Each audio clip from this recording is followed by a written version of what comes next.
Okay, so Assalamu alaikum everyone. My name is Samhar Alouch, third year medical student, and today I'm going to explain, along with my colleague Samra, the cell signaling lectures. It's three parts, so I will explain one and like some of the second part, and my colleague Samra will continue in the second part, and we'll finish with the third part. Please note that this lecture is very important, not just now for MOL, but for the future in every single block from here on out, and from second year and after. You will have these signaling pathways in many of the diseases, especially like tumors and stuff, because you will keep taking patho lectures about tumors. And so most likely tumors will have something related to the signaling pathway. That's why you must focus. You must يعني, concentrate well in this lecture and understand it well. So first thing, is my voice clear? Can you hear me well? Yeah, Yes. it's clear. Okay. So just to structure you well, I use the same slides as the doctor. I highlight stuff. Just ignore the whatever I highlighted. I highlighted it for myself. So the way I explain is just a sec. Okay, the way I explain is that I usually draw everything here, okay? And then I go back to the slides. So this lecture is mainly for understanding, not memorization. It has like some memorization for the pathways and stuff, but please focus on understanding because it's the main thing in this lecture. And so without any further ado, let's start. So basically, you took in different blocks that our body has like different cells, and these cells must communicate together. And so let's say we have cell A and cell B. And so cell A must tell cell B about something like do this or stop doing this. And so how will cell A communicate with cell B is through signaling. And signaling is basically like cell A will release a ligand or like يعني, it's a sodium or anything, okay? This ligand will go and bind to cell B and tells it to what to do, like stop doing this or activate this or phosphorylate this. Okay, so that's the main thing about signaling. And so here we have different type of cell-cell communication. So we have four different types of cell communication. We will start talking about them one after another. So the first one is to hide this thing. Okay, so the first one, which is this. The first type of cell communication is the direct cell communication. And that basically means that the two cells are actually attaching to each other. So we have cell A, and it has like the ligands attached to it. And here we have cell B. And so cell A will attach to cell B. And so we will have them like this. A and B are attached. And that's the first type of signaling. It's called direct communication or direct signaling. So here we have the direct contact or direct signaling. It's like the molecules are on the surface of one of the cells and it attached to the receptors of another cell. So we have cell A with its molecules or ligands and cell B with its receptors, and they attach to each other directly. So they actually attach to each other. And that's the first type, which is the direct contact. And it mainly important in the early development, and it use like gap junctions and these stuff, and you just memorize it. Now, the second type is the paracrine signaling, and paracrine means local. This means that the two cells will not actually attach to each other. So we will have the first cell and the second cell, and they will not actually attach to each other. However, it must be in the local area. So it shouldn't be like far away. They must be like locally related. So they are near each other. And so in paracrine signaling, the first cell, A, will release ligands, and these ligands will go and bind to B. And that's the paracrine signaling. It's like cell A will release a ligand, this ligand will go and binds to B, and they must be in the local area. There is no actual attaching, but B shouldn't be like far away. They should be like close to each other, so this ligand can bind. And that's the second type, which is the paracrine signaling. And like as it says here, signal release from a cell, and it has its effect on a neighboring cell. The cell must be like adjacent to it or at least close in the local area. And that's why it's called paracrine signaling. And this is very important in the immune cells. And this might be an MCQ, like they might ask you like the signaling that happens between the immune cells, which type? And you choose paracrine signaling. And that's because the immune cells are usually close to each other, like white blood cells are usually close to each other. And so they don't attach, but they must be close to each other. And that's why they use paracrine signaling. Okay, that's the second type. Now for the third type, it's the endocrine signaling, and it's basically like this. Okay, so we have a blood vessel here, okay?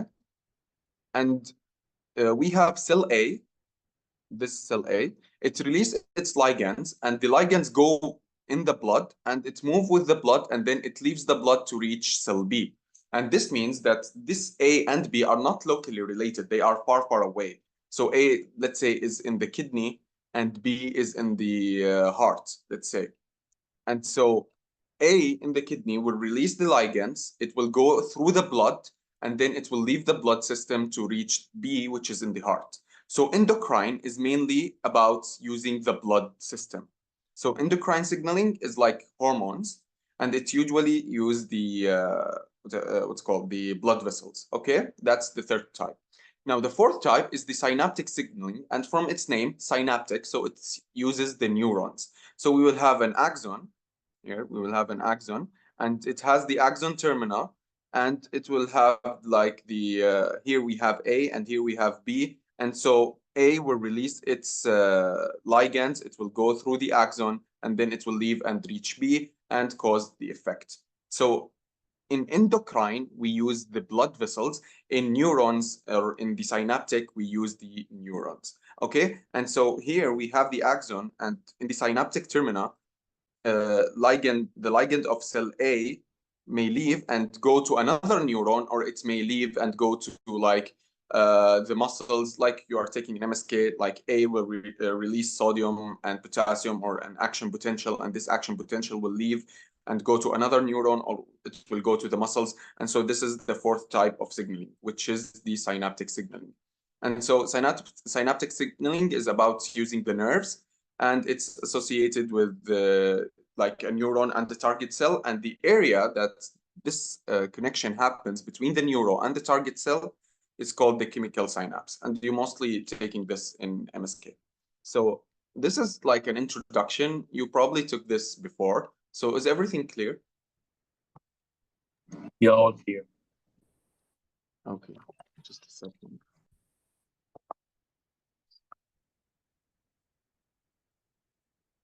Okay. So now let's get more deeply. So now we will talk about like signaling itself. So as I said, we have normally in our body, we have a membrane, and on the membrane we have receptor. Okay, and how does signaling work? Is like the ligand will go and bind to this receptor, and then this receptor will like activate other enzymes inside it, or it will open and allow sodium, calcium, and these things to pass by. So that's the main concept of signaling. Signaling is about communication between cells. We have a membrane, we have a receptor. A cell will release its ligand, it will bind to the receptor, and then afterward, an activation or inhibition or opening of the receptor itself will happen, and things will go. And that's like what signaling means. So signaling is about cell-cell communication. And so cells communicate via signals, okay? Now, signaling, or this main concept of signaling, has three main components. And as I said, we have a membrane, we have a receptor, and we have a ligand. So the first component is the receptor. And so this receptor has several types. We'll talk about them afterwards. So first component is the receptor, okay? The second component is the ligand. And so the ligand will go and bind to the receptor. And the last component is the intracellular activation. Like we will have intracellular pathway, or we will have opening of the channel, and like sodium chloride, and these things will follow. And so the third component is the intracellular activation or intracellular pathway. So as I said here, we have the ligand, the receptor, and the intracellular signaling proteins. Okay, so first, the ligand will bind to the receptor. The receptor will activate like intracellular pathway. So we'll have first activation of first enzyme. This enzyme will activate another enzyme. This enzyme will activate a third enzyme, and so on, till like we reach the target protein and we do the target reaction. So is this clear? It's just still introduction. Is everything clear? Yeah. Carry on. Okay, so now let's talk deeply about types of like receptors and signaling and so on. So first, we have two types of receptors. As I said, we have a membrane, This is the first type. So we have a membrane, and on the membrane there is a receptor, and the ligand bind to this receptor, and an activation or a reaction happens. So the first type is membrane receptor, which is a receptor on the membrane. And it's simple, right? The receptor is on the membrane, the ligand will bind on the membrane, and so a reaction will happen. And so it's important to mention something is like we have two types of reaction, okay? Now, or let's talk first about the types of membrane. So the types of receptors. So first we have the membrane receptor, which is the receptor on the membrane. The second type is the nuclear or intracellular receptor. And so we have the cell, and inside the cell we have the receptor. And so what does this mean is that the ligand must pass by the membrane, and then it binds to the receptor. So we have two types of receptors. The first one is membrane receptor, which means that the receptor is on the membrane and the ligand just needs to bind to the receptor on the membrane. The other one is nuclear or intracellular receptor. And so the receptor is inside the cell.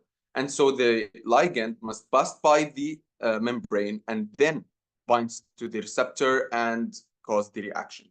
Now, before getting on detail on these two types of receptors, I want to talk about types of enzymatic reaction. So let's say we have this membrane and we have a receptor on it, and the ligand binds. So what might happen after the ligand binds? We have two type of things might happen. The first one is very simple, that the channel will open, and so ions can move in or out. And this is so simple. It just binds and ions move in or out. So there is no amplification of the response. The response starts by like weak response or weak activation, like just a ligand binds, and then it opens, things move in or out. That's it, done. That's the first type. Now the other type, which is mainly this lecture talking about, we have a receptor on the membrane, and then the ligand binds. And now after the ligand binds, it will activate an enzyme, enzyme A. This enzyme A will activate enzyme B. Enzyme B will activate enzyme C, and so on till we reach a target protein.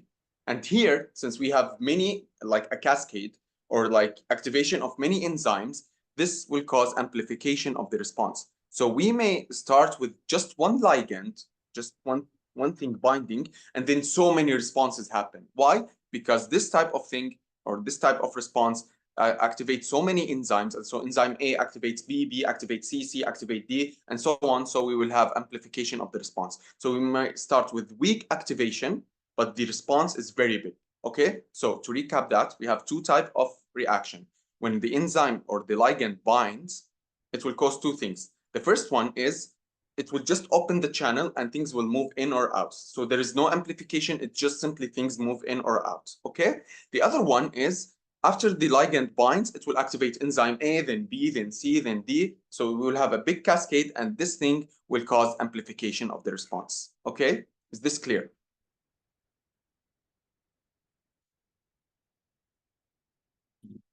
Yep, clear.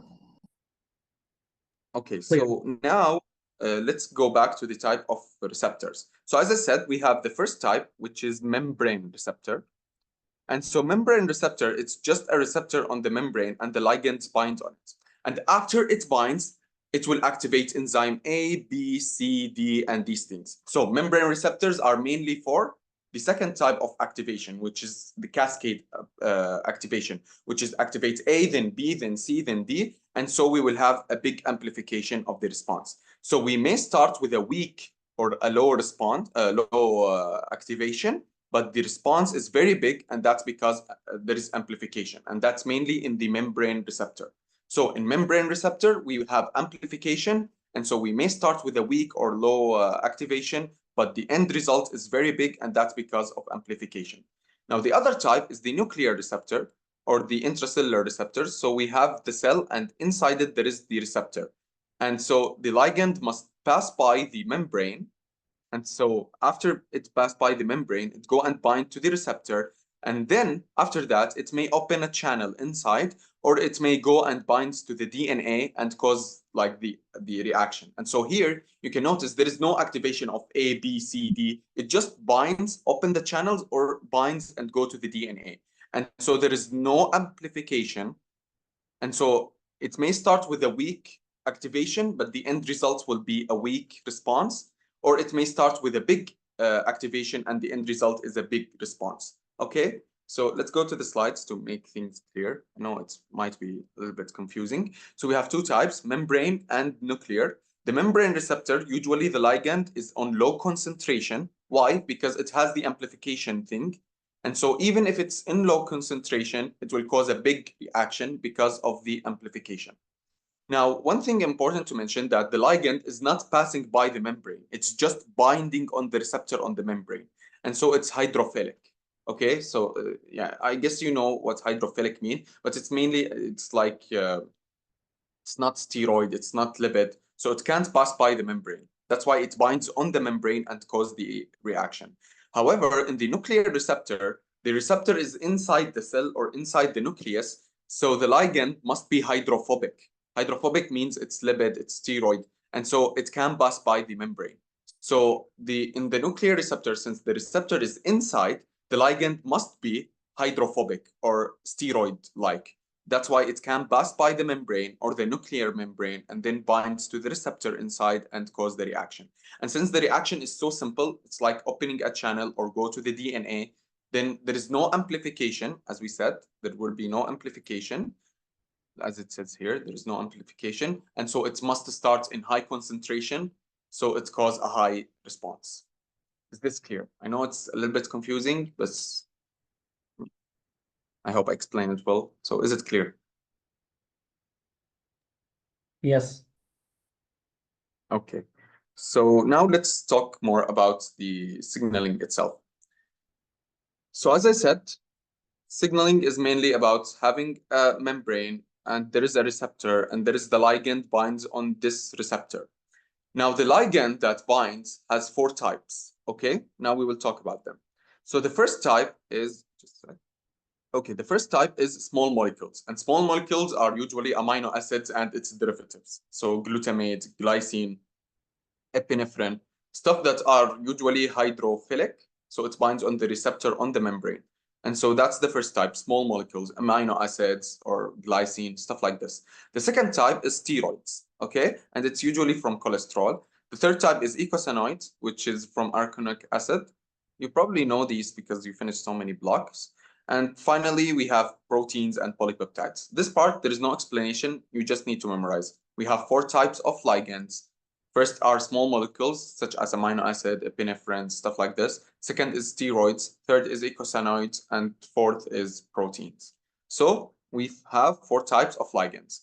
Now, since we have different types of ligands, we probably have different type of receptors. And yes, we have 5 types of receptors.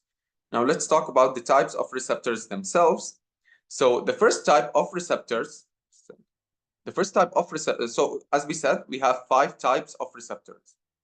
Okay, so the first type of receptor called G protein coupled receptor, G protein coupled receptors. Okay, now I will explain this in detail afterwards, but just briefly, G protein coupled receptor is a receptor that has a G protein coupled to it.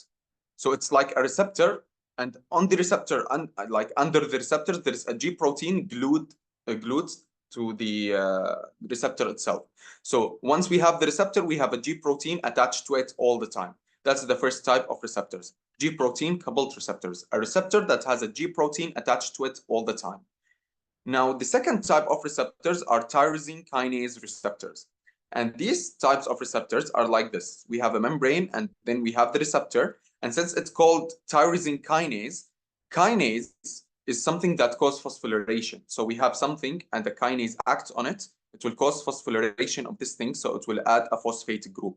So if we have like A and we caused phosphorylation of A, then we have a phosphate group attached to this A. Okay, so it's called tyrosine kinase receptor. So this receptor has kinases attached to it. Okay, so once we activate this receptor, like once the ligand binds on this receptor, it will activate these kinases and it will cause phosphorylation of things inside it. Okay, so we have so far 2 types of receptor, G protein coupled receptor, which is a receptor that has a G protein attached to it all the time.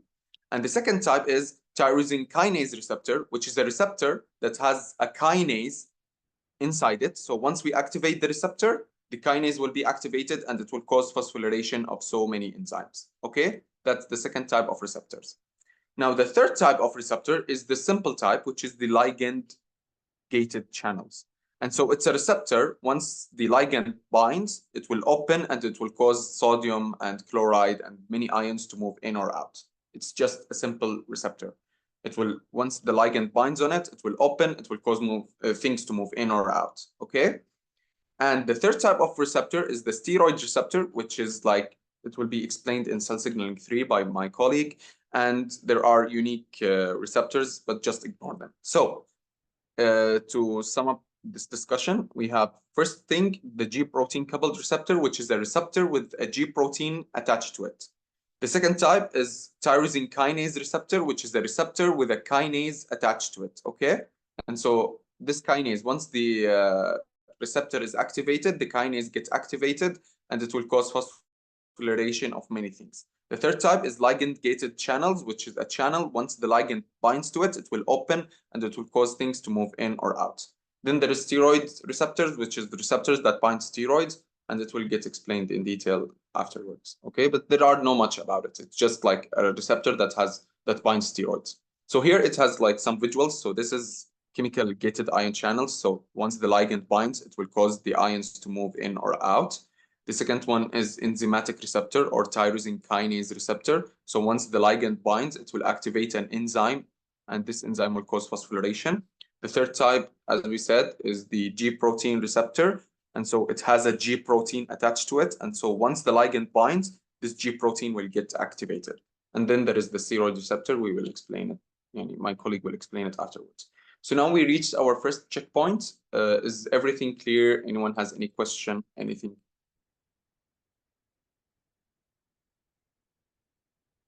Hello? Yeah, all clear. All clear? Okay. Yep. But I can't see the chat. I don't know why. So I hope no one sent anything. By the way, your cam is off. What? Your cam is off. Yeah, I know. I can't.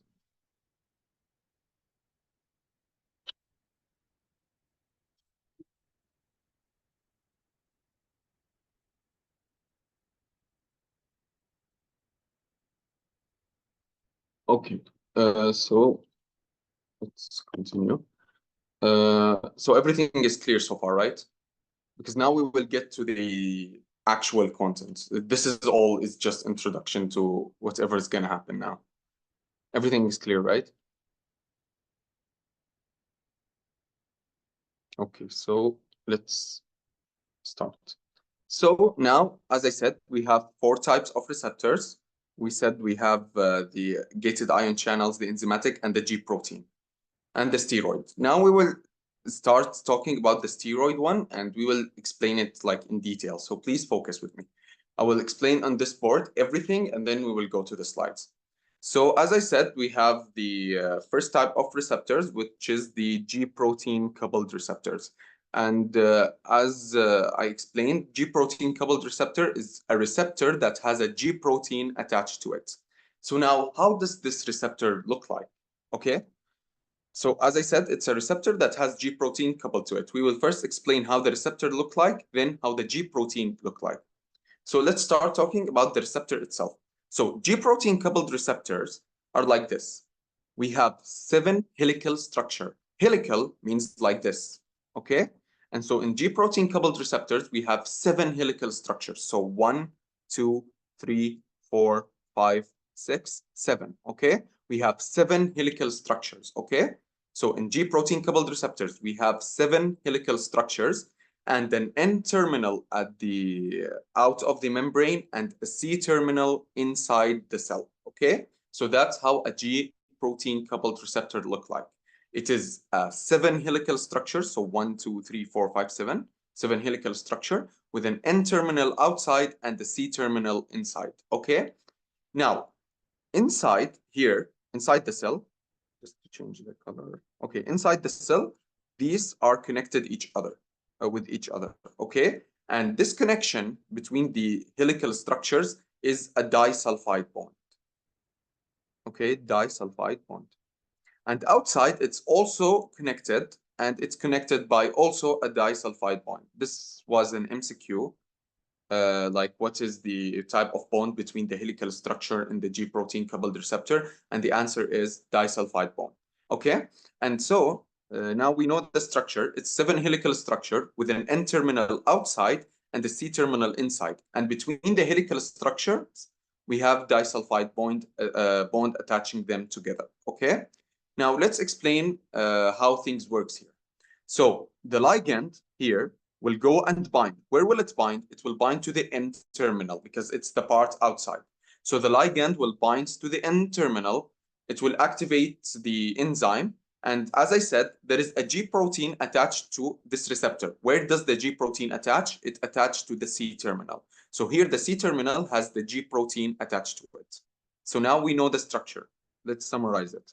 The structure of the G protein is 7 helical structures. So 1, 2, 3, 4, 5, 6, 7.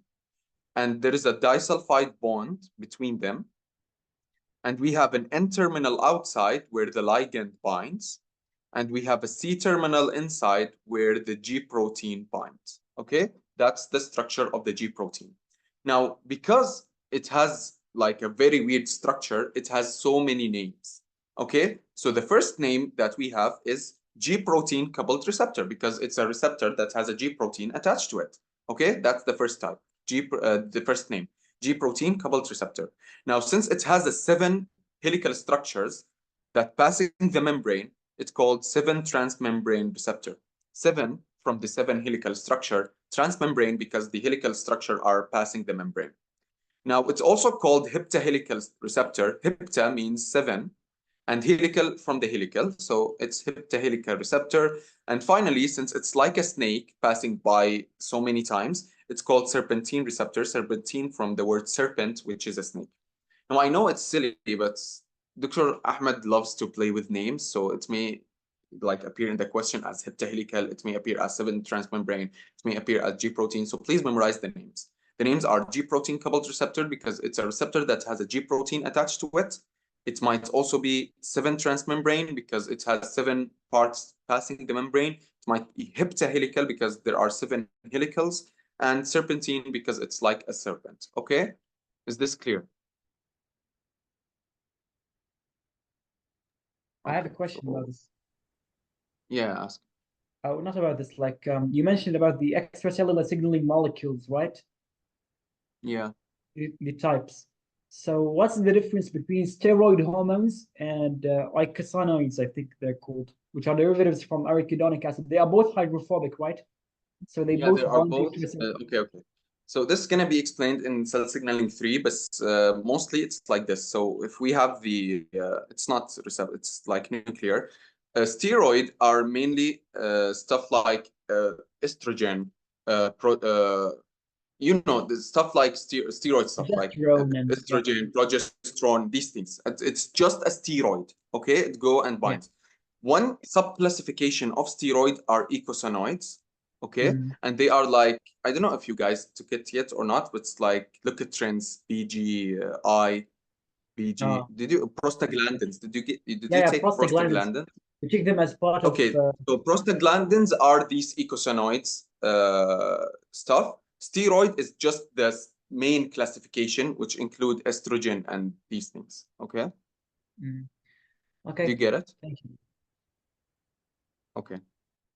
So now let's talk more about the receptor itself. So 7 transmembrane receptor or G protein coupled receptor.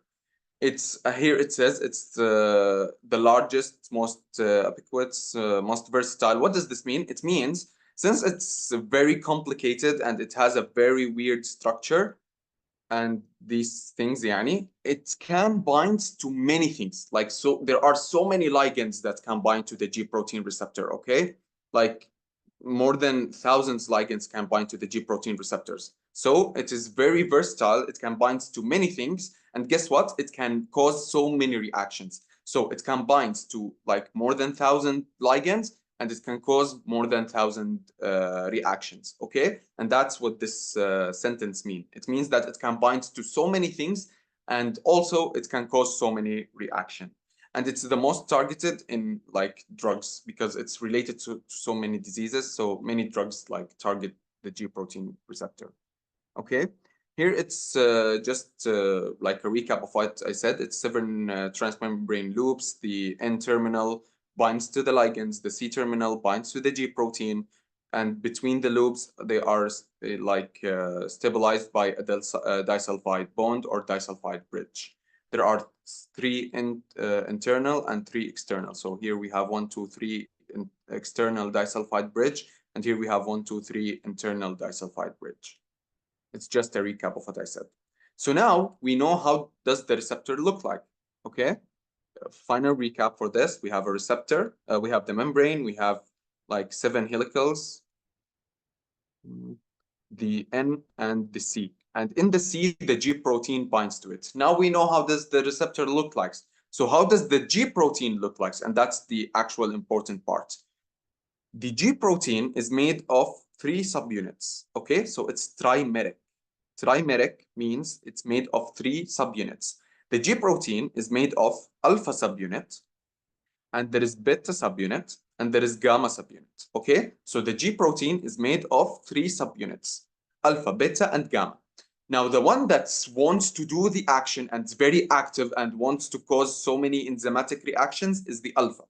Alpha is always activated and wants to do the reaction, okay? However, it's inhibited by beta and gamma. So alpha is always active and wants to do the reaction. However, beta and gamma binds to it and inhibit it, okay? And it doesn't allow it to cause the reaction, okay? So alpha is always activated. However, beta and gamma binds to it and inhibit it, okay? Now, that's one thing that inhibits alpha, which is beta and gamma, okay? There is another thing that inhibits alpha. This alpha is bind to GDB. You guys probably took ATB, ADB, AMB, and these things. There is also GDB, GTB, and these things. So alpha is always bound to GDB. So GDB is always bound to alpha, and it also inhibits it. So alpha is always activated. However, there are 2 things that inhibits it. First thing are beta and gamma. Beta and gamma binds to alpha and inhibits it.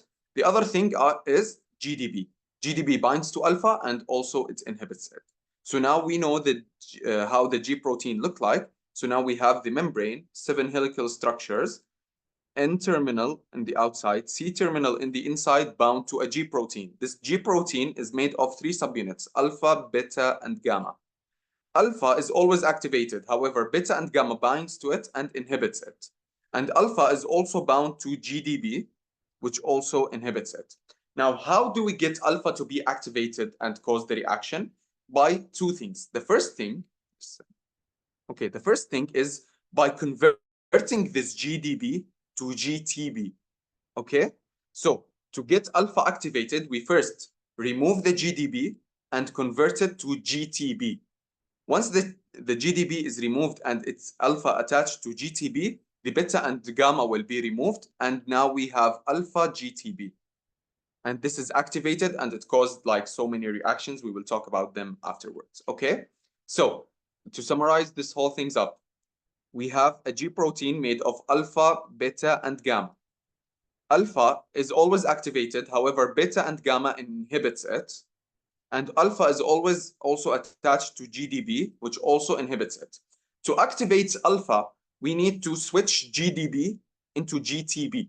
Once GTB is there, it will bind to alpha, it will remove beta and gamma, and now we have alpha GTB. And this is active and it causes so many reactions. Is this clear?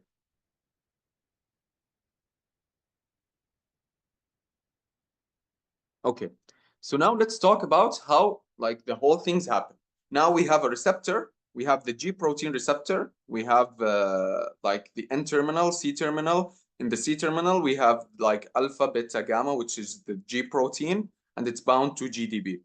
Once the ligand goes and binds to the G protein receptor, like here we have a ligand, let's say it's insulin, okay?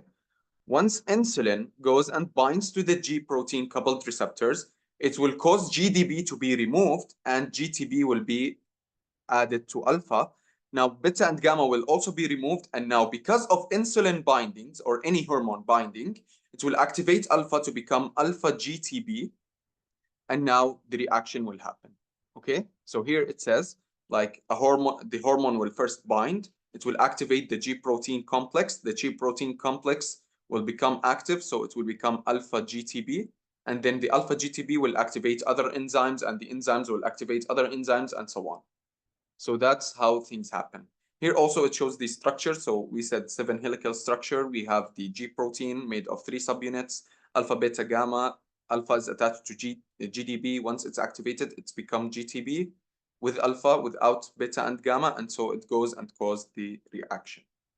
Here it's also, just a recap that beta and gamma and GDB are always bound to alpha, and it's always inactivated. Once we exchange GDB to GTB, it will become active. Is this clear?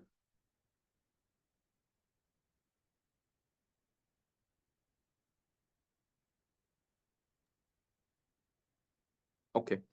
So now we will talk about 2 important enzymes, very, very important enzymes. So as I said, we have the G protein made of alpha, beta, and gamma, and it's attached to GDB, and now it's inactive. We said to activate it, the ligand must bind, and after it binds, it will cause reactions that will change GDB to GTB. Now, how can we change GDB to GTB? Like, what's the actual thing that goes and remove the GDB and add GTB instead of it? This is an enzyme called GEF. Okay? GEF is guanine exchange factor, I guess. Guanine exchange factor, it says here. Guanine exchange factor go to the GDB, removes it, and exchange it with GTB. So what caused the exchange from GDB to GTB is the guanine exchange factor. It changes it and it activates the alpha subunit and go and cause reaction.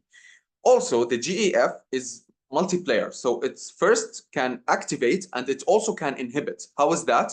Now, after we finish the reaction, we have the alpha and the GTB bounds to it. We want to terminate the reaction. We want alpha to become inactive. So the GEF goes, remove the GTB and add GDB instead of it. Okay? And now we inactivated the alpha. Okay? So the GEF is a multiplayer. It's an activation enzyme and an inhibitory enzyme. It can go to the alpha, remove the GDB, and add GTB instead of it, and now we have activated alpha.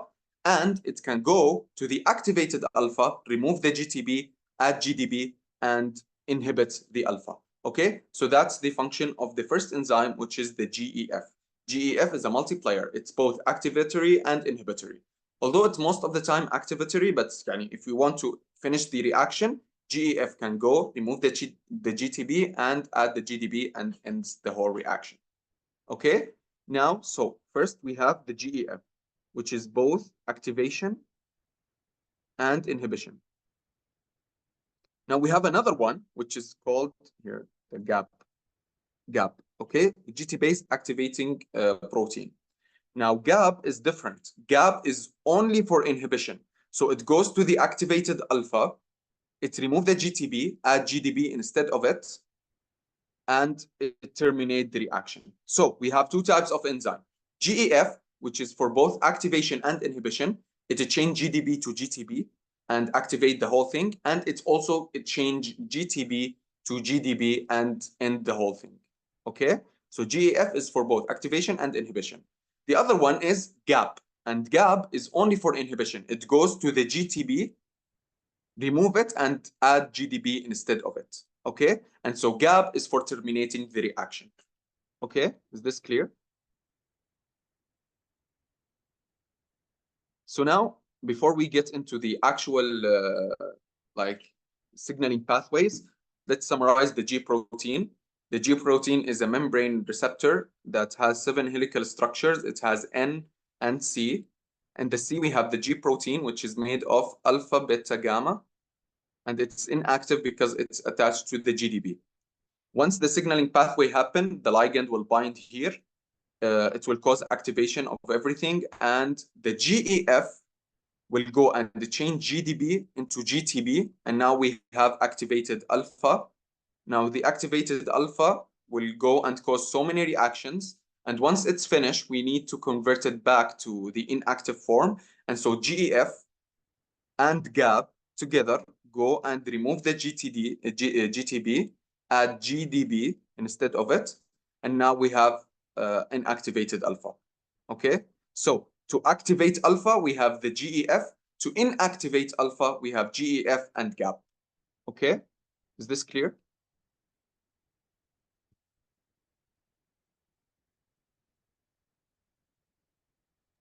So Yeah, now let's talk about like the actual signaling pathways. So as I said, the G protein, after it gets activated, so now we have so many things and the G protein gets activated, it causes so many reactions. Okay, now let's talk about these so many reactions.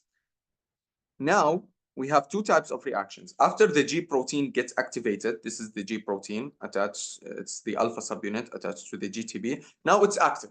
Okay, what happens? It can cause two things. It either go to a certain pathway called adenylyl cyclase pathway. Okay, so this alpha GTP go and activate the adenylyl cyclase. Or it goes to something called phospholipase C pathway. So this GTP or alpha GTP can cause two things. It either goes and activate adenylyl cyclase, or it goes and activate the phospholipase C pathway. So the G protein coupled receptors has two reactions, either activating adenylyl cyclase or activating the phospholipase C pathway. How do we determine which one will happen? This depends on two things. The first thing is types of ligand that binds. So is it insulin that's bound to the receptor? Is it glucagon? Is it epinephrine?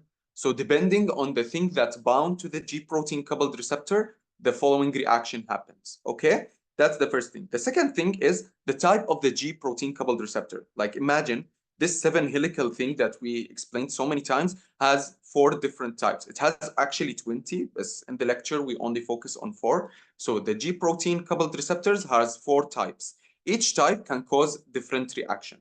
Okay, so as I said, the G protein coupled receptors can cause 2 main reactions: the adenylyl cyclase pathway or the phospholipase C pathway. Please memorize these names because we will explain them in detail now.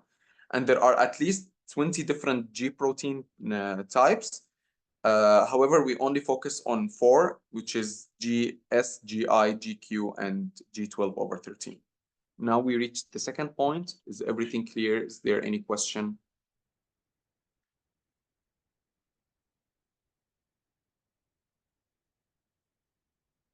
Like if there is any question, literally just ask. Second, to put the charger.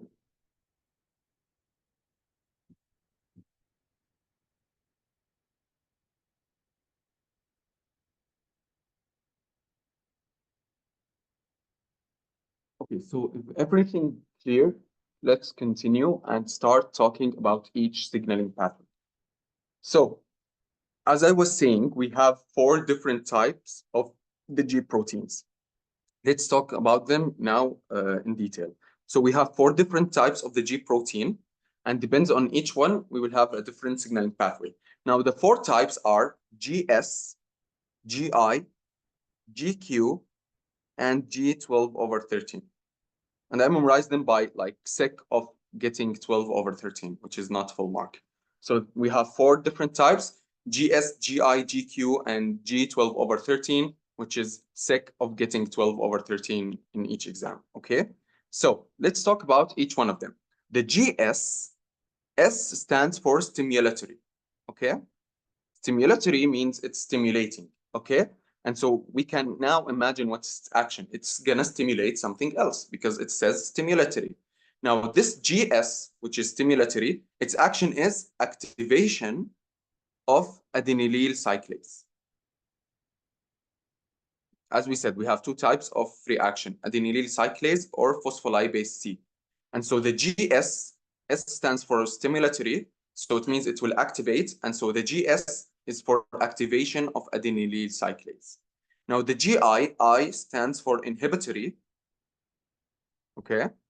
And so we can imagine that its reaction is inhibition of adenylyl cyclase, okay?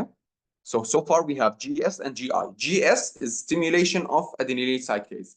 GI is inactivation or inhibition of adenylyl cyclase. The third type is GQ.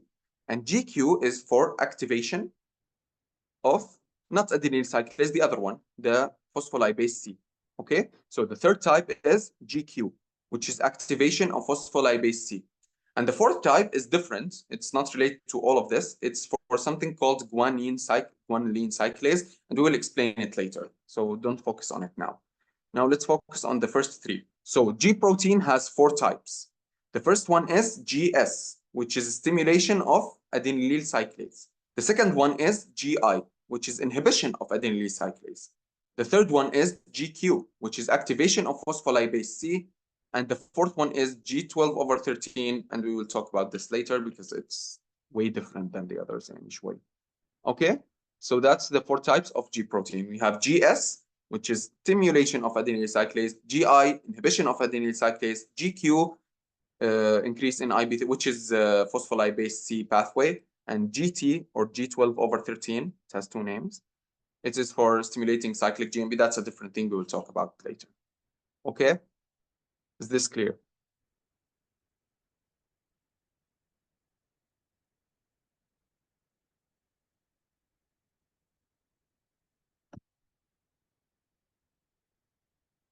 Okay, so now we have a good background. Now we will talk about each pathway in detail, like the adenylyl cyclase pathway, and it's going to be easy. Why? Because I explained everything before. Now it's just like we will combine everything together as a pathway, and we will add some names, okay? Names of enzymes. So now let's start. We have first the adenylyl cyclase pathway. And adenylyl cyclase pathway, as we said, it's activated by the GS. Okay, the first type, the G protein stimulatory one. Okay, the GS. So now, how does this happen?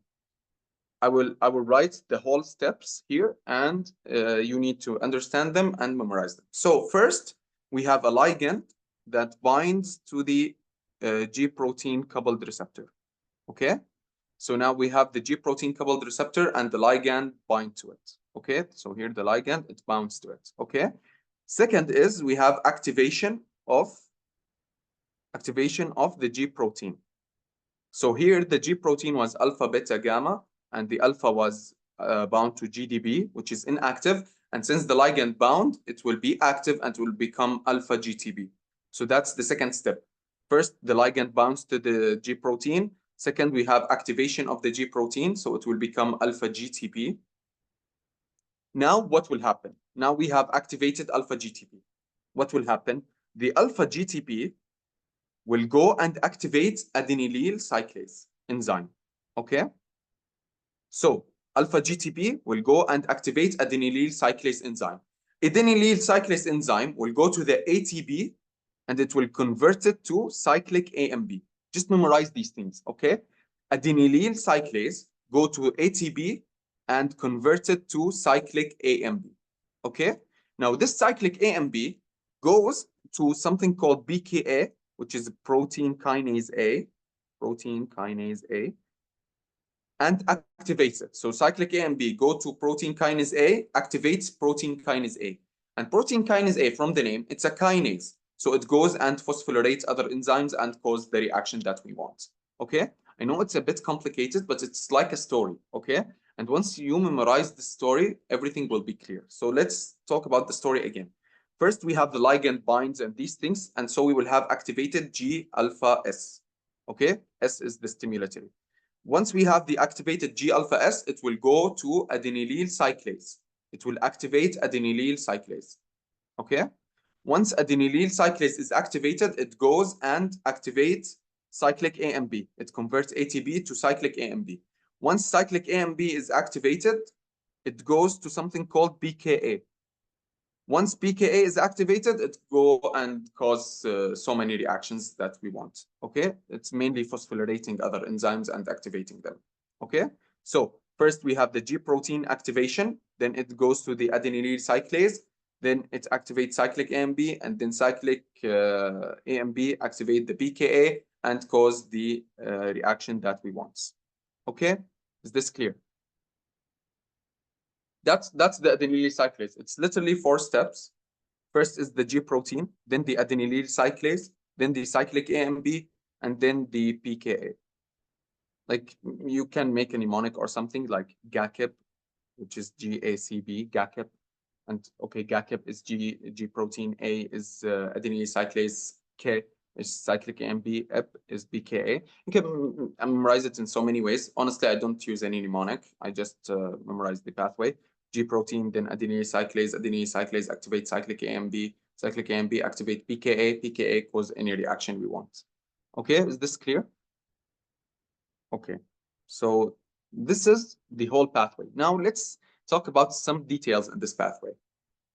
Like now we know the structure of the G protein. We don't need to know the structure of adenylate cyclase. Just know it's something activate cyclic AMP activate PKA, and that's it. Now, cyclic AMP, we also don't need to know its structure, but PKA, it's very important to know its structure. So let's talk about PKA structure.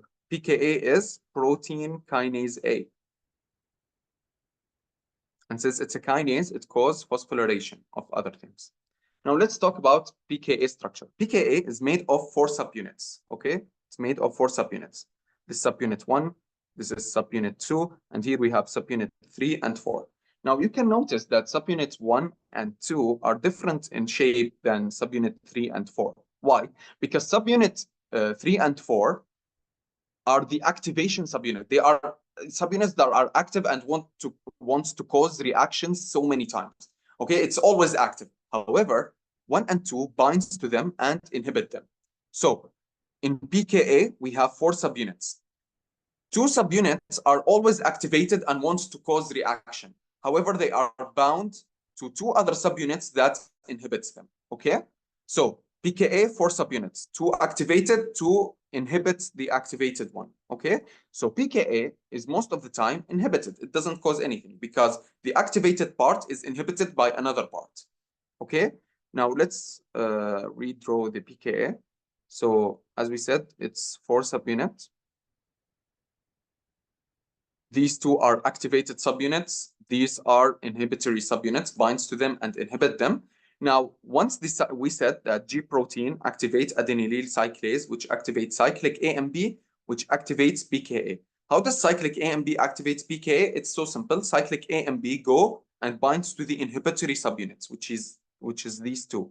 Once it's bind to them, it causes deassociation, and so the activation subunits deassociate and go and cause the reactions by its own. So for one last time, PKA is made of 4 subunits, 2 inhibitory, 2 activatory. Okay, the activatory are binds to the inhibitory, and so they are inhibited. G protein activates adenylyl cyclase. Adenylyl cyclase activates cyclic AMP.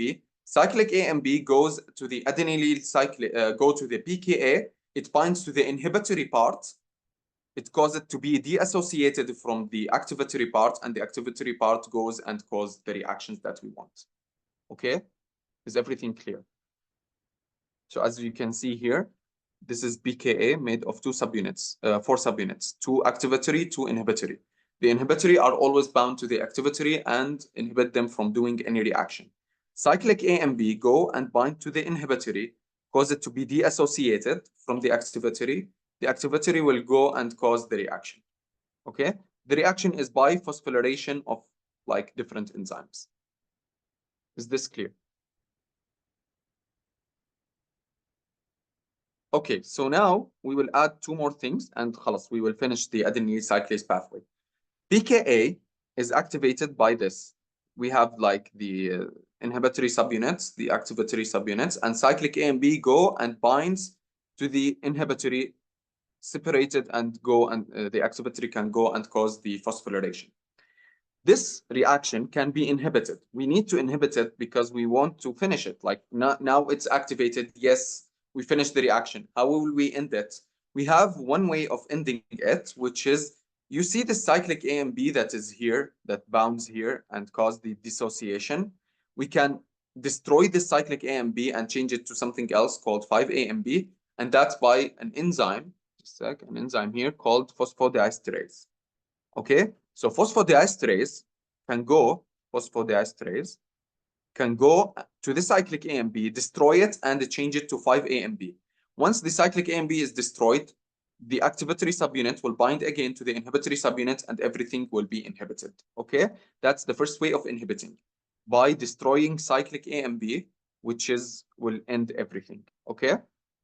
By phosphodiesterase. The other way is, didn't we say that pKa is a protein kinase? So it goes and phosphorylates any other enzyme. So let's say we have enzyme A, pKa will go and phosphorylate it, okay? One way of ending the reaction is by removing this phosphate group, and so everything will also be inhibited. So now we have two ways of inhibiting this reaction. First thing is by destroying cyclic AMP. And how do we destroy it? By phosphodiesterase. The other way is by removing the phosphate group that pKa added to the enzyme. pKa go and add phosphate group to the enzyme. If we remove this phosphate group, then everything will be inhibited or terminated at least. And how does it be removed? Is by phosphatase. From the name, phosphatase, remove a phosphate group. That's it. Okay? So that's basically it for the adenylyl cyclase. Okay, now we will go to the phospholipase C. Before that, does anyone have any question regarding the adenylyl cyclase? I will summarize it all over again, the adenylyl cyclase, and then we will go to the phospholipase C. But does anyone have any question? Okay, let's summarize it for one last time. It's like a story. It's like I'm telling you a story, and please focus on this story. So we have a membrane, and so we have 7 helical structure. We have C here, we have N here. N is the ligand binding part, C is the G protein part. G protein is made of alpha, beta, gamma, and it's inhibited because it's bound to the GDB and alpha, beta, gamma. Now, once the ligand binds, so first we have the ligand binding. Once it binds, it will activate the G protein. How do we activate the G protein? It's by GEF. GEF go to the G protein, change it to alpha GTP. And now we have activated G protein. Now the activated G protein, this one, will go and activate adenylyl cyclase. Okay, because we have a mnemonic, GAKIP. Okay, G protein will go and activate the adenylyl cyclase. Adenylyl cyclase will go and form cyclic AMP. Cyclic AMP will go and activate protein kinase A. We said how does it do that? We have two subunits, two inhibitory to activatory. Cyclic AMP binds to the inhibitory, cause the association, and now protein kinase A is activated and it goes and causes phosphorylation of an enzyme, and that's it for the adenylyl cyclase. It's GAKIP. Okay, memorize GAKIP, G protein, then adenylyl cyclase, then cyclic AMP, then protein kinase A. Now that's how do we activate it. Now, how do we inhibit it? So far, we have 4 ways of inhibiting it. The first 2 ways are at the G protein level. We have the GEF, which can activate, but also can inhibit. How does it inhibit? It removes the GTP and converts it to GDB. And so everything will be inhibited. That's the first way. The other way is by GAP. We said GAP also can remove the GTP, convert it to GDB, and also everything is inhibited. That's the first 2 ways of inhibiting, by GEF, and the other one by GAP. Now, the other 2 ways are on the pKa level. The first one is by phosphodiesterase. It go and destroy cyclic AMP, and if cyclic AMP destroyed, then everything afterwards will be inhibited, and that's the third way, which is by phosphodiesterase. The fourth way is by phosphatase. And phosphatase go to the phosphate group that the pKa added, it removes it, and everything afterwards will be inhibited. And so far, we have 4 ways of inhibiting. Let's summarize them. The first one is by GEF. It converts alpha GTP to alpha GDB. Okay. The other way is by GAP. GAP causes the same thing. It converts alpha GTP to alpha GDP. The third way is by phosphodiesterase, which go and destroy cyclic AMP to 5-AMP. And once it's destroyed, everything else will be inhibited. And finally, by phosphatase. And phosphatase go to the phosphate group that pKa added, remove it, and everything afterwards will be inhibited. This is important because some diseases relies on this. Right? We will explain them later. So now we have 4 ways, okay? There is a 5th one, which is, didn't we say that we have the G protein S, which is stimulatory, which is stimulates adenylyl cyclase? We have also the GI, and the GI is inhibitory, and it inhibits adenylyl cyclase. So the fifth way of inhibiting this whole thing is at the adenylyl cyclase, where here, the adenylyl cyclase level. The GI goes and inhibits it, and that's it. Okay, so this is the fifth way. We have GS, which is stimulating adenylyl cyclase. However, we have the GI, which is inhibitory to the adenylyl cyclase. So GI go and inhibits adenylyl cyclase, and it inhibits everything else. Okay, is it clear? These are the 5 ways: GEF, GAB, phosphodiesterase, phosphatase, and finally, and most importantly, honestly, is the GI, which is another pathway which inhibits adenylyl cyclase. We will not explain the pathway because there is nothing to explain. It's a G protein, goes to the adenylyl cyclase, inhibits it, and that's it. It ends everything else. So these are the 5 ways of inhibiting the adenylyl cyclase pathway. Is it clear?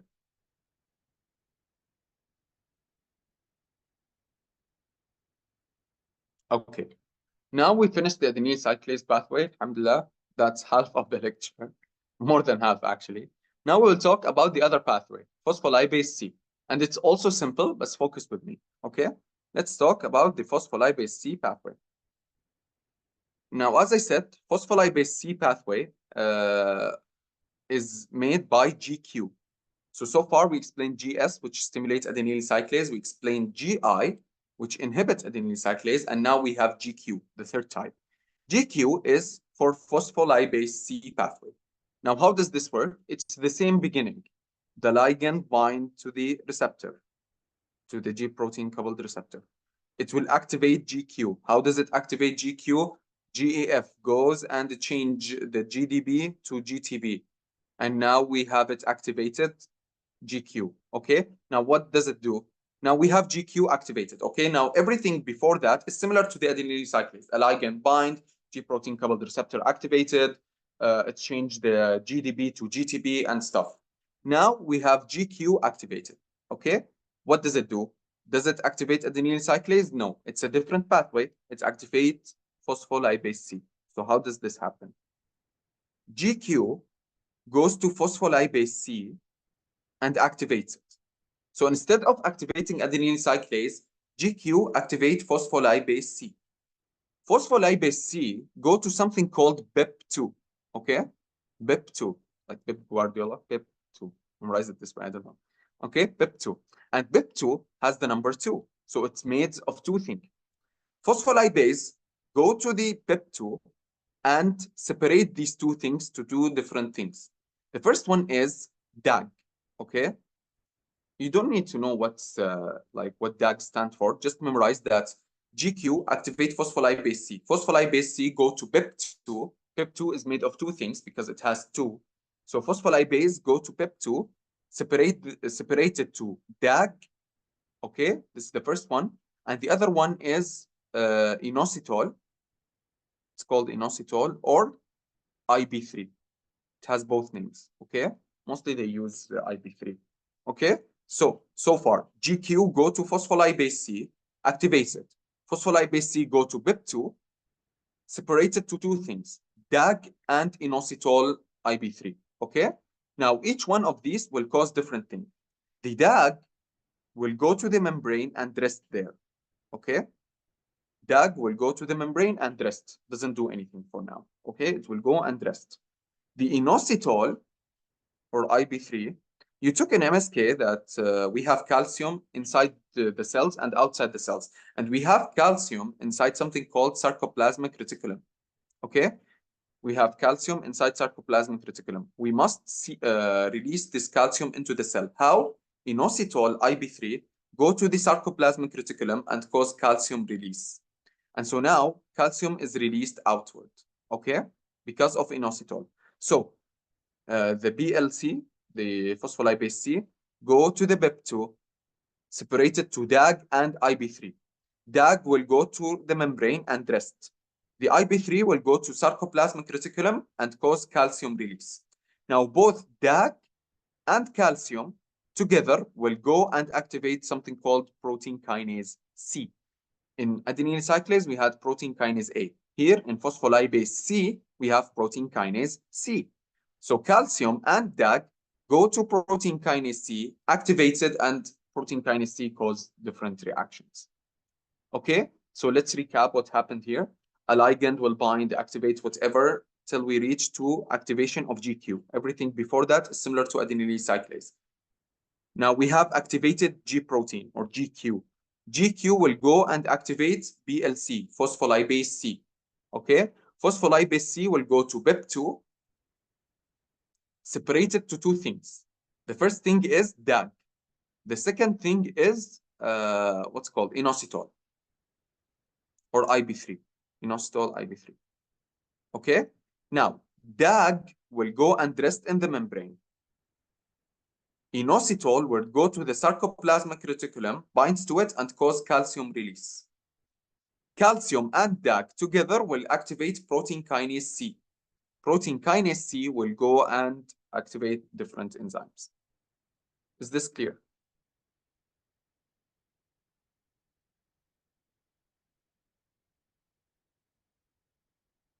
If you want a mnemonic, I don't use mnemonics for these things, to be honest, because we studied that so many times. If you want mnemonic for this, I would use GPP. I don't know. I don't care. Okay, GPP. I don't care. Now, what does GPP I don't care stands for? G is for activation of GQ. GQ will activate BLC, which is phospholipase C. BLC will activate, will go to PEP2. PEP2 will get separated to inositol and DAG. Inositol will release calcium, and calcium and DAG together will activate protein kinase C. C is for protein kinase C. So I would use GPP, I don't care. GPP, G is for GQ, P for BLC, B for PEP2, and so on. Okay, that's the phospholipase C pathway. Here it's summarized, but I don't like these diagrams, honestly. I hope you use my diagram, like the one I drew. I know my خطي is a little bit bad, but I hope it's good and it serves the purpose. Here it's summarized everything, like calcium will go out as a secondary messenger along with DAG. It will together activate PKC and so on. Now, before we reach this checkpoint, I want to elaborate on one last thing. Now, we have in both adenylyl cyclase and the other one, which is phospholipase C, something called secondary messengers. It's not something new. Secondary messengers is just a concept or a phrase we use to talk about the things that move and travel to other places. So we have in the adenylyl cyclase, as we said, G protein, GS will activate adenylyl cyclase. Adenylyl cyclase doesn't move. The GS activates it, okay? Now adenylyl cyclase will activate cyclic AMP. Now this cyclic AMP will travel to the pKa, protein kinase A, okay? So cyclic AMP is a secondary messenger. Why? Because it travels, it moves. It's a molecule that moves. Adenylyl cyclase is an enzyme. So we don't say secondary messenger about it because it's an enzyme. However, adenylyl cyclase will activate cyclic AMP, which is a molecule that go and binds to pKa. So cyclic AMP is a secondary messenger. Is pKa a secondary messenger? No, because it's an enzyme. It's an enzyme, go and activate another thing. However, cyclic AMP is a molecule that travels and binds and these stuff. So the secondary molecule, secondary messenger in the adenylyl cyclase pathway is cyclic AMP because it's a molecule that travels and binds. Now in the BLC, it's different. Why? Because we have three different secondary messengers. As we said, we have the GQ. What was the mnemonic? GPP, I don't care. So the GQ will go and activate BLC. BLC is an enzyme, so it's not a secondary messenger. BLC will separate PEP2 to DAG and inositol. Now, both DAG and inositol are secondary messengers because they travel. DAG travels to the membrane and stays there. Inositol travels to the sarcoplasmic reticulum and releases calcium. And calcium is also a secondary messenger because calcium and DAG goes and travels to PKC and cause the reaction. So in the adenylyl cyclase pathway, we have only one secondary messenger, which is cyclic AMP. However, in the BLC pathway, phospholipase C, we have three different secondary messengers, which are inositol, calcium, and DAG. Okay? Is it clear? So now we reached the checkpoint. the second checkpoint. I want to know if you have any question, anything. Probably prefer to cut this from the video because to reduce the timing.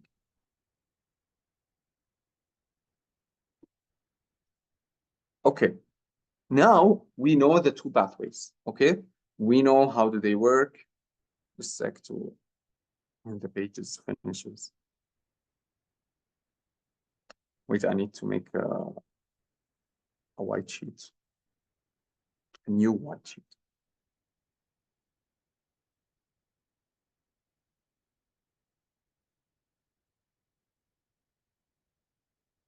No.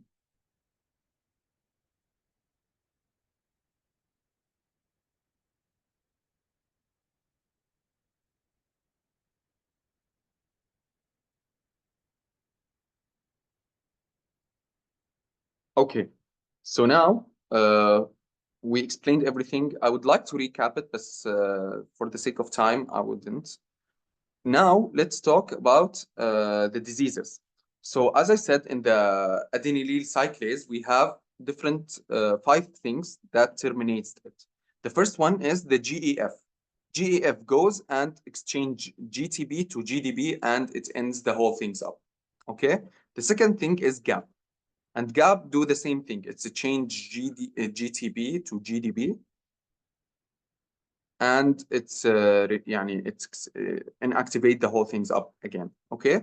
The third one is the one that's related to the pKa, which is the phosphodiesterase. Phosphodiesterase go to cyclic AMP, destroys it, and it ends the whole things up. The fourth one is phosphatase, which goes to the phosphate group that the pKa added. It removes it, and ends the whole thing up.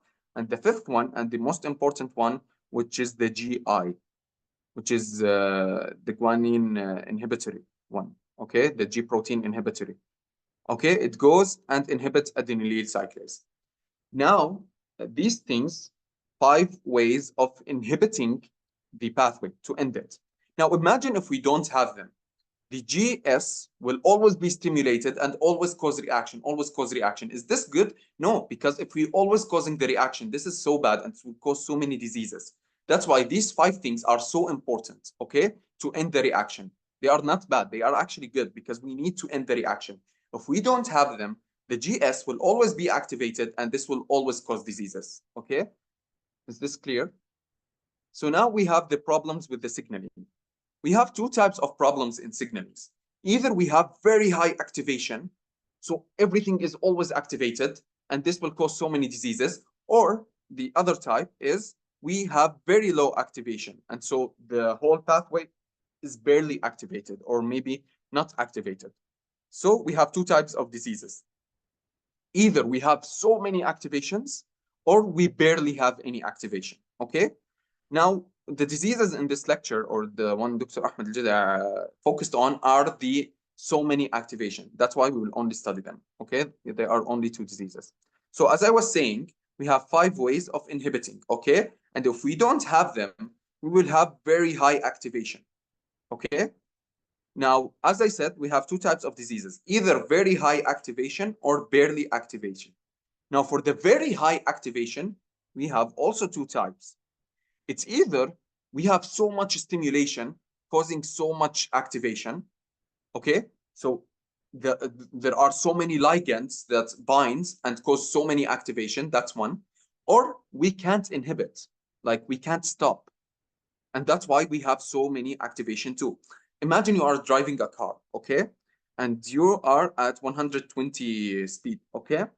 Now, why you are at 120 speed? Because either you are on, like, you are, I don't know what's called in English, but either you are on the benzene thing, and so you are increasing your speed, or you can't, like, have a brake and decrease the 120. If your brakes are bad or not working, then you will be increasing your speed all the time.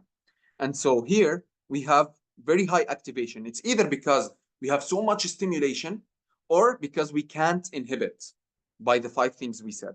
If we can't inhibit by the 5 things we said, we will have overactivation and we will have diseases, okay? And so let's talk about the diseases. It's only 2 diseases, cholera and pertussis. Let's talk about each one of them alone. So let's start with cholera. Cholera is a bacteria that releases a toxin called cholera toxin. Simple, right? Cholera toxin. Now, this cholera toxin goes to the 5 inhibitory things and inhibits one of them, only one, okay? So cholera toxin go to the 5 inhibitory stuff and inhibits one of them. Because it's inhibited, we will have overactivation. Now, what is the one that inhibits it? It's the hydrolysis of GTP to GDP. Oh, shoot. Okay. Yeah. So as I was saying, we have the GS, and GS go and be activated. Now, how is it activated? We have alpha, beta, gamma, and it's activated by GAF, okay? Now, to inhibit this activation or to end it, it's either by GAF or GAP, okay? GAF or GAP goes to the alpha and they change the GTP to GDP. And once it's changed to GDP, خلاص, everything is inactivated. Now, this cholera toxin go and inhibit the GAP, okay? It mainly acts on GAP, but it may also act on the GAF, but it mainly acts on GAP. So cholera toxin goes and inhibits GAP. It sometimes inhibits GAF, but it's mostly on GAP. And once GAP is inhibited, we can't end this reaction. And because we can't end this reaction, the alpha will always be activated. And so we will have so much cyclic AMP. Because alpha will activate adenylyl cyclase, which will activate cyclic AMP. And we can't inhibit it because cholera toxin go and inhibit the GAP. And since it's inhibited GAP, we will have so much cyclic AMP. Now, this cyclic AMP will go, because it's overstimulated, it will go and activate pKa. But because it's overstimulated, it will go and stimulate so many other things. One of them is the CFTR. Okay? CFTR is the cystic fibrosis receptor something. Okay? Because it's activated, it will cause like ions to move away. CFTR is a channel. Let's imagine it like this. Here is CFTR. It's a channel. Once you activate it, it will cause chloride to move out. And since cyclic AMP is overactivated, it will activate the CFTR all the time, and chloride will always be out, which will cause like effusion of the ions, which is chloride, and it will cause diarrhea. Okay? Where are the slides?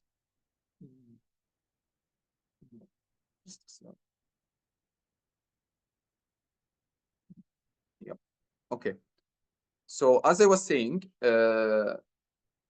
here the cholera toxin goes to the GAP, or sometimes the GAF, but mostly the GAP, and inhibits the conversion of GTP to GDP.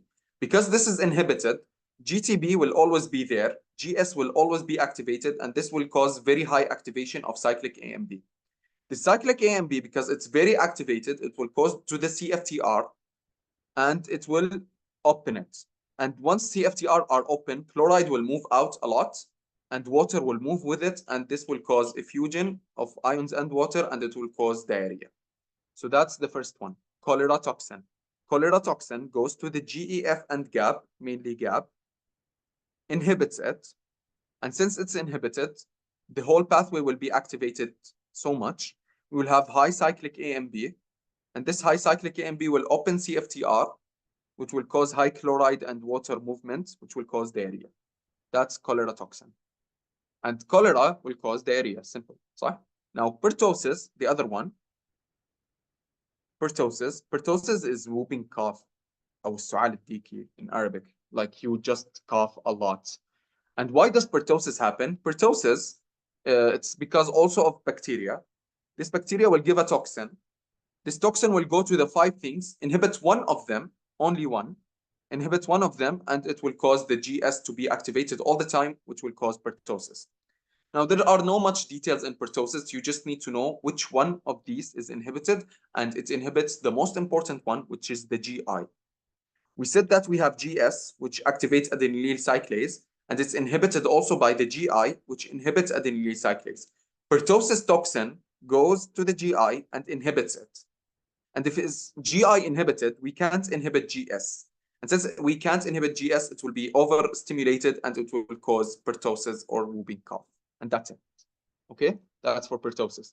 Pertussis toxin go to the GI, inhibits it. Once it's inhibited, the GS will be overstimulated and it will cause pertussis. Okay? And cyclic AMP will also be very stimulated. It will cause pertussis. It will also increase insulin, hypoglycemia, these things. Okay? And that's it for the two diseases. I will talk about them briefly for one last time to end this. So we have the G protein, the GS. It can be inhibited by GEF or GAP. GF or GAP go to the GTP, remove it and add GDP instead of it, and it will inhibit the whole things up. Cholera toxin, here, cholera toxin, go to this, especially GAP, inhibits it. Now, if we inhibit the cholera toxin, if we inhibited the GAP, which is an inhibitor, if we inhibited the inhibitor, then we can't inhibit the stimulation, and the GS will be overstimulated, and it will cause very high cyclic AMP. Very high cyclic AMP will go and cause the channels, which is the CFTR, to be open and move chloride and water out, which will cause diarrhea. And that's for cholera. Cholera inhibit GAP, which will cause diarrhea. The other one is pertussis, and pertussis go to the GI and inhibits it. Okay? If the GI is inhibited, the GS will be overstimulated, and it will have high cyclic AMP, which will cause pertussis or whooping cough. It's as simple as this. Okay? So, do you have any question?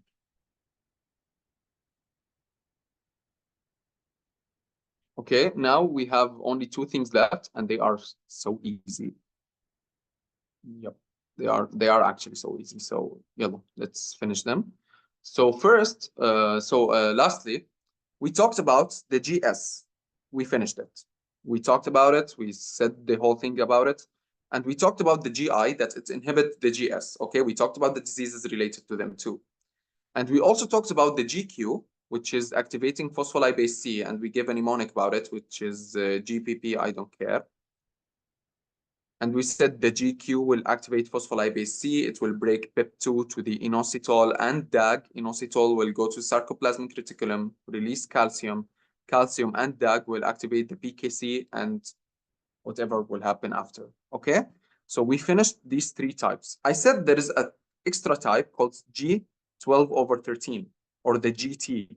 Okay? Now it's time to talk about it. And guess what? It's not as hard as I said. I said it's going to be weird, but no, it's not weird. It's literally the same as the adenylyl cyclase with changing some letters. That's it. But before we talk about the GT, we need to talk about the ligand that activate this GT, because here we said GS and GI and GQ. There are so many ligands that activate them. However, the GT, there's only one ligand in this lecture that activates it, which is nitric oxide. Okay, now let's talk first about nitric oxide, then we will talk about the GT, or the G12/13. So nitric oxide is something that's released from our muscles, from our body, umuman, and it goes, this nitric oxide, it goes to the vessels and binds to them. Now, what does this nitric oxide do to the vessels? It will cause vasodilation. So the vessel will be vasodilated, okay? And so blood can move easily, okay? That's the first thing about nitric oxide. It causes direct vasodilation. It goes directly to the muscle, or the vessel, and cause vasodilation. The other thing is indirect vasodilation. And how does it cause indirect vasodilation? It's by inhibiting vasoconstriction. So imagine you have a vessel here. The NO goes and binds to it, causing direct vasodilation. It vasodilates it. And it also inhibits its constriction. And if you inhibit its constriction, it will cause vasodilation indirectly. So it causes both direct vasodilation by vasodilating the vessel, or indirect vasodilation by inhibiting vasoconstriction. Okay? It also has three different things extra to this. It's an antithrombotic effect, so it's prevent thrombosis. It's anti-inflammatory and anti-proliferative. You just need to memorize this, because it might be an MCQ, something like this. But these are the main things, like vasodilation, direct and indirect. And it also causes antithrombotic, anti-inflammatory, and anti-proliferative. Okay? Now, that's NO, nitric oxide. It's very important to vasodilate your vessel, and you need it, okay? And people who has hypertension need nitric oxide. Now, not all the time our nitric oxide from the body is enough, so we may take it as a drug. Now, how does our body make nitric oxide? It make it from something called nitroglycerin. Okay, so nitric oxide is made from nitroglycerin. Okay, so we may take nitroglycerin as a drug, and our body will convert it to nitric oxide immediately, but that's not very recommended. Otherwise, you can take aspirin, which will cause production of nitric oxide. So nitric oxide, in summary, is very important because it causes vasodilation directly and indirectly, and it causes other stuff. Nitric oxide is important for patient who has hypertension and ischemia and stuff like this. So we can take it as a drug. Nitric oxide is made from nitroglycerin. And so we can take nitroglycerin as a drug and our body convert it to nitric oxide. However, this is not very recommended. Or we can take aspirin, which will cause formation of a lot of nitric oxide. Okay, so we either take nitroglycerin, which will be converted to nitric oxide, although it's not recommended, or we can take aspirin, which will cause a production of high nitric oxide. Okay, that's about nitric oxide. Now, how does nitric oxide cause the reaction? As I said, nitric oxide is the only ligand in this lecture that activate G12/13 or GT. Okay, nitric oxide go to the G12/13 and activates it. Now, what's the reaction? How does it do that? It's the same as adenylyl cyclase. However, we said in GS, it activates adenylyl cyclase, and it has an A, it's in the name. In the G12/13, it will activate something called guanine or guanylyl cyclase. And so here we have a G. And everything else is the same. In GS, it activates adenylyl cyclase. In G12/13, it activates guanylyl cyclase. Now, what do I mean by everything else is the same? Imagine it. We have guanylyl cyclase. So it will go and activate. Here in GS, it activates cyclic AMB. In guanylyl cyclase, it will activate cyclic GMB. Okay? Cyclic GMB will go and activate PKG. Instead of PKA, it will activate PKG. And that's it. That's the G12/13 pathway. It's so simple. It's exactly as the adenylyl cyclase. However, instead of adenylyl, we say guanylyl. And so G, cyclic GMB, PKG, everything is changed from A to G. Everything else is literally the same. So let's recap it for one last time. NO, or nitric oxide, go and bind to the G protein coupled receptor, which is G12/13. It will cause its activation by everything else we said, like the GEF will change the alpha subunit from GDP to GTP. It will activate it, and then the G12/13 will be activated. Now, G12/13 will go and activate guanylyl cyclase instead of adenylyl cyclase. It will activate guanylyl cyclase. Now, guanylyl cyclase will go and activate cyclic GMB. Cyclic GMB will go and activate PKG, and PKG will cause further reactions. Okay, that's the G12/13. It's exactly the same as adenylyl cyclase. However, we change the A to G, from adenylyl to guanylyl, from cyclic AMB to cyclic GMB, from PKA to PKG. Okay, clear? Now, the final thing, خلاص, I promise, and then we have some questions, and that's it for my part, is the RAS. Okay, before I explain the RAS, I want to explain something. We said we have 4 types of enzyme of receptors. First, we have the G protein coupled receptor, which is the receptor coupled to a G protein. We explained this. I will not go over it any more time. Okay. The second one is the enzymatic or tyrosine kinase receptor. Briefly, the tyrosine kinase receptor is a receptor. My friends, my colleague Samra will explain it, but I will go over it briefly. We have a receptor, and this receptor has a kinase in it. Once the ligand binds, this kinase will be activated and it will cause phosphorylation of many other things. Okay? Now, this thing has a rule. To be phosphorylated by this kinase, you must have something allow you to bind to it. Okay? So let's say I am here. I am Samhar here. I want to get phosphorylated by this enzyme. I must have something like I must have something in my structure, let's say, that allows me to get phosphorylated. Okay, So let's say here we have insulin, we have glucagon, we have any enzyme. To get phosphorylated by this kinase, it must have something in its structure, okay, that allows it to bind. This something is called SH2, okay? So again, we have a receptor. This receptor is a tyrosine kinase. So here we have a kinase. Once the ligand binds, this kinase will be activated and it will cause phosphorylation of many things. Now, to get phosphorylated, you must bind to it. And how do you bind to it? You must have SH2 in your structure. So assuming insulin wants to get activated by this kinase, insulin must have SH2 in its structure. It goes, binds here, gets phosphorylated, and that's it. Imagine if you don't have SH2. What will you do? How can you get phosphorylated while you don't have SH2? Okay, now there is something called an adapter protein. Okay, adapter protein or bridging protein is a protein that has SH2 in it and it doesn't have any reaction. It just has SH2 in it. It goes here, binds, gets phosphorylated, and then it goes to the insulin and phosphorylated. Okay, this might be confusing. So for one last time, we have a receptor. It has a kinase. The ligand binds, the kinase activated, it will cause phosphorylation. To get phosphorylated as an enzyme, you must have SH2 in your body, okay? If you have SH2, you can bind and get phosphorylated. If you don't have this SH2, you must use WASTA, okay? Which is the bridging protein or adapter protein. This bridging protein has an SH2 in it. It will go, binds here, get phosphorylated, and it goes to you and it phosphorylates you, okay? So assuming insulin and glucagon. Let's say insulin has SH2. This is just an example. Because insulin has SH2, it can go bind, get phosphorylated, and that's it.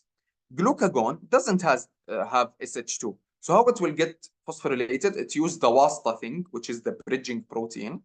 This bridging protein has SH2, so it goes, gets phosphorylated, and then it goes to the glucagon and it phosphorylates glucagon. Okay? That's a very important concept about the tyrosine kinase things. My colleague Samhar will explain it more. The third type we said is the ligand-gated channel. So it binds, then it opens, and the ions move. And the fourth type is steroids. My friend will explain it. Okay. Now let's talk about the last thing, which is the RAS superfamily. Okay. You know, it's a lot, but this is simple. This is literally something we already explained. So we said we have G protein. And we said that the G protein is trimeric. You remember what trimeric is? Trimeric means that it's made of 3 subunits. What are the 3 subunits? Alpha, beta, gamma. So G protein is trimeric, made of 3 subunits, alpha, beta, gamma. Okay? Now guess what? This is one type of G protein. The other type of G protein is monomeric. Monomeric means it's made of 1 subunit only. So it doesn't have alpha, beta, gamma, 3 subunits. No. 1 subunit only. So G protein is 2 types. One is trimeric, which is made of 3 things, alpha, beta, gamma. The other one is monomeric and made of 1 thing only. And this 1 thing only is called RAS. So we have 2 types of G protein. Trimeric, made of alpha, beta, gamma. And the other one is RAS, monomeric, made of 1 thing called RAS. So RAS superfamily is a G protein family that is made of 1 subunit, which is RAS. So RAS is a monomeric G protein that is made of RAS. Now RAS is not simple because, you know, we have the 7 helical and these things, and instead of having alpha, beta, gamma, we have RAS as a G protein. However, RAS is not bound to just a simple G protein receptor, which is 7 helical or whatever. It's RAS is a mixture of G protein receptors and tyrosine kinase receptors. We said the G protein receptor is made of helical structure that is bound to G protein. We said tyrosine kinase receptor is a receptor that has a kinase. Guess what? RAS is a mixture of these 2 things. It's a tyrosine kinase receptor that is bound to RAS. Okay, that is RAS. RAS is not bound to a normal G protein receptor. No, RAS is a G protein that is related to a tyrosine kinase receptor. Now, why is this important? Because RAS, sadly, where is it? RAS, we said we have in tyrosine kinase receptors, we have 2 types of things. the one that has the SH2 that can bind to the tyrosine kinase receptor easily, and the one that doesn't have the SH2, which can't bind to the tyrosine kinase receptor easily. Guess what? RAS, to make it more complicated, is from these, the one that doesn't have the SH2. So RAS must use a bridging protein to bind to the tyrosine kinase. So what does this all mean? What I'm blabbering about? We have a receptor, and here is a tyrosine kinase receptor. Here we have the kinase, okay? And now we have RAS. The ligand bind and the kinase is activated, and RAS must get phosphorylated. Sadly, RAS doesn't have the SH2. It must use a bridging protein. What's this bridging protein called? From the name, it's bridging. So, it's similar to bridging. It's not that much. It's GRB2. You can see bridging if you read it from the other way around. Bridging, BRG, bridging. Okay, so GRB2. GRB2 is the bridging protein that has the SH2. It goes here, gets phosphorylated from the kinase, then it goes to RAS, activate RAS, and RAS causes the reaction. I know RAS seems weird. Everyone hates RAS, okay? But you must know it because it's very important. For one last time, let's talk about RAS. So, RAS pathway, let's talk about it. We have a ligand, go and binds to the G protein, okay? G protein here is different. It has a kinase. Once it binds, the kinase is activated. However, the G protein here is RAS, okay? Not alpha beta, it's RAS. Now, this RAS must get activated from this kinase. However, RAS can't have SH2. So it uses a bridging protein called GRB2. If we read it from the other way around, it's bridging. So anyway, it has GRB2. GRB2 go, get phosphorylated, and then it goes to RAS and phosphorylate RAS. Now we have activated RAS. What does activated RAS do? Look, it's optional. If you want to memorize it, memorize it. If you don't want, now what does RAS do?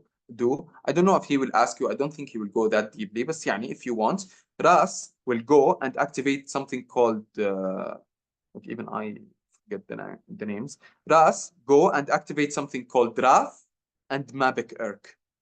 Okay? So RAS gets activated by this whole thing I talked about. Then it goes to RAF, activates it, and activates RAF and MABIC-ERK. And after this, MABIC-ERK will go and cause stimulation and whatever. Why is this all important? Do you remember GS? We talked about it as diseases as cholera, toxin, pertussis, diseases diarrhea and coughing. But RAS is related to cancer. If RAS gets overstimulated, it will cause cancer. That's why RAS is important, okay? However, RAS can be inhibited by the GEF and the GAB. Everything else is similar to the GS. However, I hope now RAS is clear. For one last time, the ligand binds, it will activate a kinase. Kinase will go and activate RAS. However, RAS doesn't have SH2, so it will use a bridging protein called GRB2. GRB2 gets activated by the kinase, then it goes and activates RAS. Activated RAS will go and activate RAF and MABIC-ERK. And that's it for RAS superfamily. Everything else for RAS is the same. It's inhibited by GEF and GAP because RAS is still a G protein that binds to GDB when it's inactive, and when it's activated, it's binds to GTB. Now, to inhibit it, you need to convert GTB back to GDB. How? By GEF and GAP. If you don't have GEF or GAP, RAS will be overstimulated, and this will cause cancer. Okay, and that's bad. Of course, it's bad. So it causes malignancies. That's why it's important. And that's it. So in this session, we talked about GS. We talked about GS not briefly in detail, and how it's related to adenylyl cyclase. GI, how it inhibits adenylyl cyclase. GQ, how it's related to phospholipase C. And GT, or G12/13, which is guanylyl cyclase, which is the same as GS, which is adenylyl cyclase, but you just change adenylyl to guanylyl. And then at the end, we talked about TRAS, which is a G protein which is a monomeric, which is one subunit. And when it gets activated by a tyrosine kinase. However, RAS doesn't have SH2, so it uses bridging protein. This bridging protein binds to the kinase, then go to RAS, activate it, and then RAS activates RAF and MABIC-ERK and cause And if it's overactivated, it will cause tumors. And that's it. Now we will just solve some questions, and then my colleague Samra will continue. It will recap a bit and then continue. So the first question is, adenylyl cyclase is activated by a G protein. Which of the following secondary messenger will be generated? So G protein for adenylyl cyclase is GS. GS activate adenylyl cyclase. Adenylyl cyclase will activate cyclic A and B. So the answer is cyclic A and B. See, simple, صح? Once you understand the pathway and the story, everything is simple. Manic depressive illness may result from overproduction of IB3 and DAG. IB3 and DAG, which pathway? GQ. So GQ is basically it's asking GQ is related to which pathway? GQ is related to the BLC pathway, which is phospholipase C activity pathway. Okay. This question, 6-month patient with whooping cough. Whooping cough is pertussis. Okay. So I don't have time to read it. So but basically pertussis is caused because of overproduction of cyclic AMP because we can't inhibit by GI. So the answer is overproduction of cyclic AMP. Which of the following intracellular signaling methods regulate conversion of GTP to cyclic GMP? So we have GTP and we want to convert it to cyclic GMP. We said ATP to cyclic AMP is done by, how do we make cyclic AMP? Is by adenylyl cyclase. For GTP, it has G. To convert it to cyclic GMP, we use guanylyl cyclase. So the answer is not guanylyl cyclase. Oh, sorry, it's asking about the signaling molecule. What is the only signaling molecule that caused this reaction? We said nitric oxide. It's literally the only signaling molecule that caused this. Okay, so nitric oxide, go and cause the cyclic GMP path, guanylyl cyclase pathway. The G alpha S is activated by, so we have G alpha S, and it's bound to beta and gamma. This is alpha, beta, and gamma, and it's bound to GDB. How do we activate it? By removing GDB and binding it to GTP. So the answer is binding to GTP. It's activated by binding to GTP. If it's asked inhibited by, we say binding to GDP. But since it's asking about activation, the answer is A. This one is for my colleague. She will explain it. And this one is also for my colleague. And this one is also for my colleague. So that's it. We finished. Do you have any question? Sorry for taking so much time. Do you have any question? No. Everything's clear. Okay. Thank you. Wait, I can't end the share screen. I don't know. It's lagging.